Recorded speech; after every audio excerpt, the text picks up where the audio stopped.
I can't do shit. So you're saying me? Me? Forget Yes. society. Don't wait for government to have some kind of intervention. How's it working out? Not great. I mean, the direction of travel as it relates to these sort of key issues like loneliness are only getting worse and worse. Suicidality seems to be getting worse and worse. Mm-hmm. Now you've got this young generation of women as well that are exploding in their suicidality. Yes. Young women. I think it's the fastest growing group at the moment, if my stats are correct there. Yeah, so we have one really interesting thing is that men and women are becoming more equal in many ways, but in unfortunate ways. So female suicidality is getting worse. We're also seeing like male body dysmorphia on the rise. And I suspect it's way worse than we realize.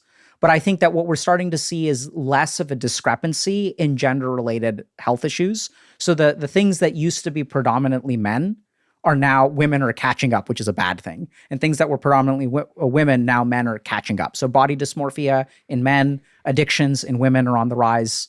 So there's things are getting worse. What explains that? Specifically the suicidality in young women.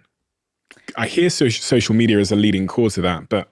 Yeah, so I think if we look at it, it's not just social media. So I think what's happened is that the fundamental day of a man and a woman, I believe, I don't know if this is factually correct, is getting closer and closer. So like, women are working now, men are working now, like dating is hard, like being on Tinder sucks if you're a dude or a woman for different reasons. We have a lot of technological influence.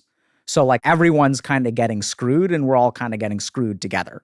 And just because things are getting bad or worse for men and men are in crisis has no relation to the fact that women are struggling for a whole different set of reasons. So there's plenty of biases that I see as a psychiatrist. There's biases against men in psychiatry. There's biases against women in psychiatry. I think one of the biggest mistakes that we make is that we seem to think that it's like a pendulum where it's like if we're biased against men, we can't also be biased against women. But I think both groups can suffer at the same time catastrophically.